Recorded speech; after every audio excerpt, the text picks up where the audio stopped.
बिस्मिल्लाहिर्रहमानिर्रहीम। अस्सलाम वालेकुम। डॉक्टर मोहम्मद शाहिद के यूट्यूब चैनल पर खुशामदीद। आज हम बात करेंगे पीएचडी नर्सिंग के बारे में और हमारी मेहमान शख्सियत हैं महताब जाफ़र, जो कि कुछ अरसे में डॉक्टर महताब जाफ़र हो जाएंगे after completion of a PhD. Mahtab हमें तफसील से बताएंगे कि कनाडा में पीएचडी किस तरह की जा सकती है। Over to Mahtab Jafar. Thank you very much, Dr. Shahid, for your invitation in your channel. आज की इस YouTube के चैनल में मैं आपको पीएचडी इन नर्सिंग के बारे में कुछ मालूमात फराहम करना चाहूंगी कि किस तरह से पीएचडी की जर्नी का आगाज किया जा सकता है और क्या इसकी स्कोप और अपॉर्चुनिटीज हैं इन योर लाइफ्स अहेड। सो जब आप पीएचडी के लिए सोचते हैं, specially my focus is nursing, right, because मैं बाय प्रोफेशन नर्स हूँ, तो डेफिनेटली उस फील्ड में आप नर्सिंग के हिसाब से जब आप सोचते हैं कि भाई अभी आपको नर्सिंग में पीएचडी करना है या आपको हायर एजुकेशन लेनी है, तो डेफिनेटली आप उस स्टेज पर होते हैं जब आप उस बेसिक जर्नी से गुजर चुके होते हैं। यानी कि आपने डिप्लोमा किया या आपने बैचलर्स इन नर्सिंग किया और या तो आपने मास्टर्स किया, राइट। मैक्सिमम पीएचडी की जर्नी उस वक्त सोची जाती है जब आप मास्टर्स लेवल तक पहुंच जाते हैं कि आपका इतना क्लिनिकल एक्सपीरियंस हो, आपने इतना क्लिनिकल आपका बैकग्राउंड हो, आपका रिसर्च स्पेशलिटी हो, आपको आइडिया हो रिसर्च का, तो उस लेवल पे जाके एक कैपेसिटी पे बंदा सोचता है, या आप एज ए नर्स ये सोचते हैं कि ठीक है अब मुझे अपने प्रोफेशन को अपलिफ्ट करना है और मुझे अपने करियर को आगे लेके चलना है। वो एक वक्त है जिस वक्त आप सोचना शुरू करते हैं कि अब मैं क्या करूं और किस तरह से आगे अपने नर्सिंग प्रोफेशन को कंटिन्यू करूं। तो जब आप इस तरह से जब हम थिंक करते हैं कि हाँ ठीक है अब मुझे नर्सिंग करना है, तो डेफिनेटली आप सोचते हैं कि क्यों आपको नर्सिंग करना है। अगर देखा जाए तो जनरली रिसर्च में भी ये मिलेगा और आपने अपने वेल विशर से भी सुना होगा कि बेसिकली पीएचडी इन नर्सिंग का बहुत वास्ट स्कोप है, राइट।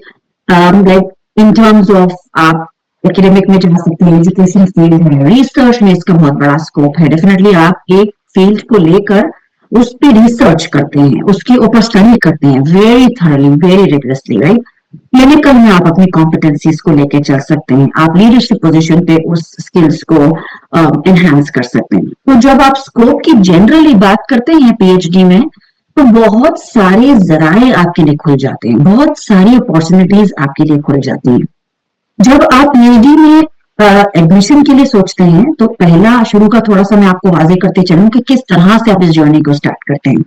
तो जब आपने सो देख लिया कि आपका क्लिनिकल एक्सपीरियंस है, आपने आपका रिसर्च का फुटे है, तो फिर आप यूनिवर्सिटी सर्च करते हैं। आप सबसे पहले ये सोचते हैं कि आपका अपना इंटरेस्ट क्या है, आपको किस फील्ड में काम करना है। एट टाइम्स किसी का फील्ड होता है पीडियाट्रिक, कोई सोचता है कि मुझे सर्जरी में करना है, कोई किसी की फील्ड होती है maternal child health, emergency. So it depends कि आपके उस पूरे बैचलर्स मास्टर्स जर्नी में क्या चीज ऐसी है जो आपका एरिया ऑफ इंटरेस्ट है और जिसके ऊपर आप काम करना चाहते हैं।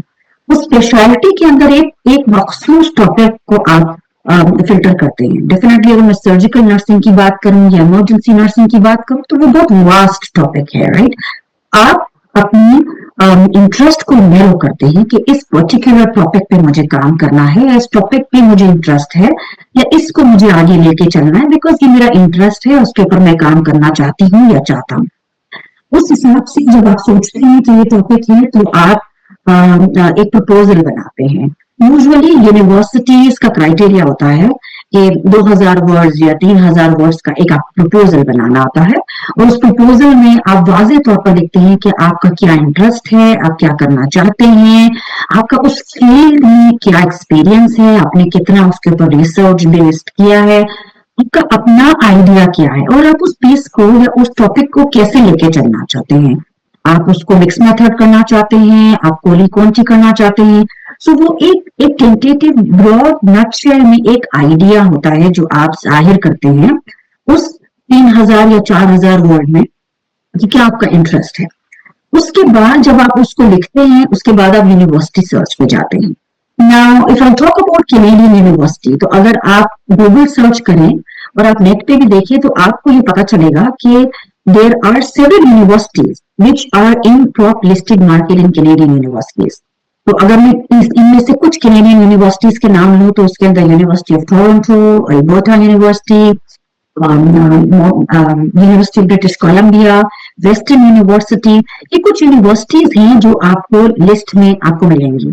So based on your interest, based on your profile, आप हर यूनिवर्सिटीज को देखते हैं, उसकी क्रेडिबिलिटी देखते हैं, उसकी रैंकिंग देखते हैं, and then based upon your interest, जिस टॉपिक पे आपको काम करना है, आप उस हिसाब से सुपरवाइजर्स को सर्च करते हैं। कि फॉर एग्जाम्पल अगर मुझे किसी एक पर्टिकुलर टॉपिक पे काम करना है, तो उस टॉपिक के इंटरेस्ट से मिलते जुलते सुपरवाइजर्स में सर्च करूंगी यूनिवर्सिटी में, और वो सुपरवाइजर्स होंगे जिन्होंने उस टॉपिक पे अच्छा खासा काम किया होगा, उनकी पब्लिकेशंस होंगी, उनकी नॉलेज होगी, उनका कमांड होगा, राइट।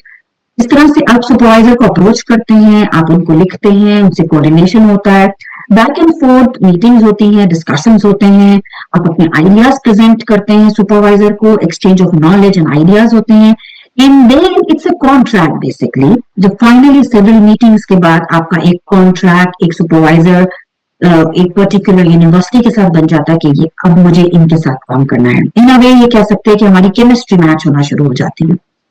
साइड बाय साइड आपका रजिस्ट्रार का काम भी चलता है, एडमिशन के जितने भी प्रोटोकॉल्स हैं, कुछ यूनिवर्सिटीज आपके जीपीएस देखती हैं, देन इंग्लिश का प्रोफाइल, सो हर यूनिवर्सिटीज की अलग अलग प्रोफाइल है, आपकी अपनी एलिजिबिलिटी कैसे मैच करती है, तो वो साथ साथ में आपके काम चलते रहते हैं।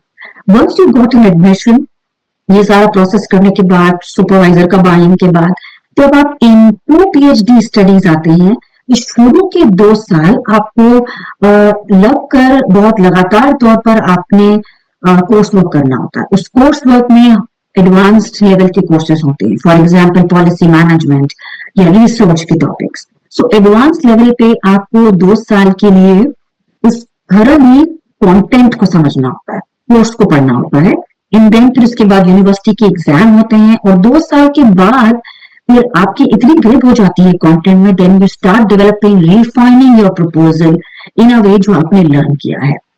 तो इस 2 साल में आपकी रिसोर्स की कैपेसिटी बन जाती है, आपको नॉलेज अच्छी हो जाती है कि आपने किस फील्ड में काम करना है, किस तरह से आपको कंटेंट को प्रेजेंट करना है, क्या आपकी डायरेक्शन होगी, किस तरह से अपने लिटरेचर रिव्यू को ड्राइव करना है, क्या फिलॉसफी आप लगाना चाहते हैं। ये सारी चीजें आपको एज एन इंडिविजुअल आपकी इंटेलेक्चुअल कैपेसिटी को डेवलप करती है। देन अगर आप जैसे जैसे कोर्स वर्क होता है, फिर आप प्रपोजल पे काम करते हैं, and as a between this period ये जानना और ये समझना बहुत जरूरी है कि अगर कोई भी एज ए स्टूडेंट किसी कैनेडियन या इंटरनेशनल यूनिवर्सिटी में जब पढ़ते हैं तो वो फुल टाइम काम नहीं कर सकते हैं। मेजोरिटी यूनिवर्सिटीज एक परसेंटेज देती है काम करने के लिए, बिकॉज आप फुल टाइम स्टूडेंट हैं, so you can do full time.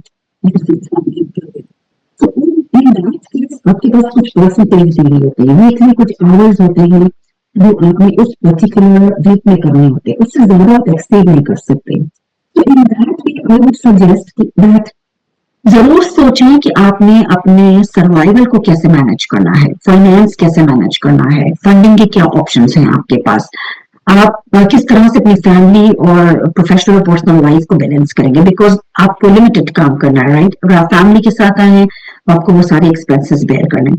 ये सारी चीजों को साथ साथ लेकर मद्देनजर रख के चला जाता है। देन अब उस 2 साल के पीरियड में जब आप पढ़ रहे हैं, जब आप कोर्स वर्क कर रहे हैं, डेफिनेटली आप you look for a work, right? You look for opportunities. से क्या है?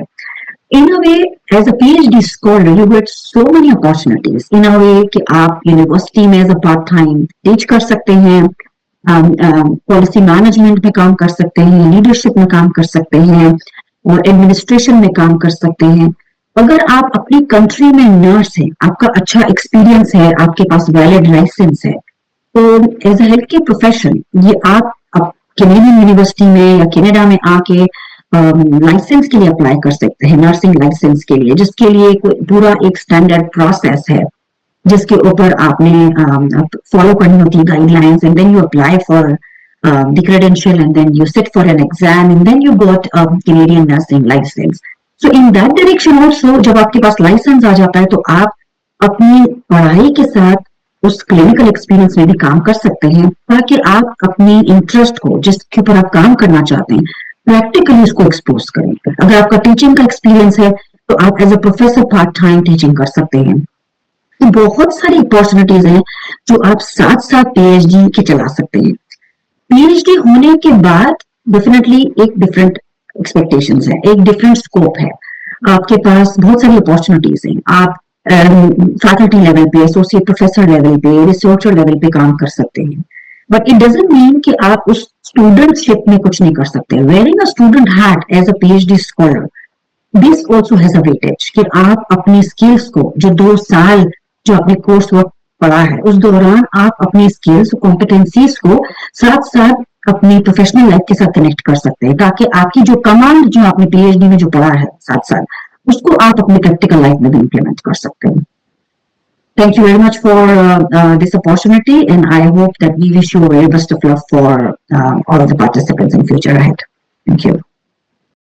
बहुत बहुत शुक्रिया मेहताब, आपने तफसील से बताया कि पीएचडी नर्सिंग कैसे कर सकते हैं। अगर आपने मेरा यूट्यूब चैनल अभी तक सब्सक्राइब नहीं किया तो करें, क्योंकि अभी बहुत सारी वीडियोस आना बाकी हैं। तब तक के लिए अल्लाह हाफिज।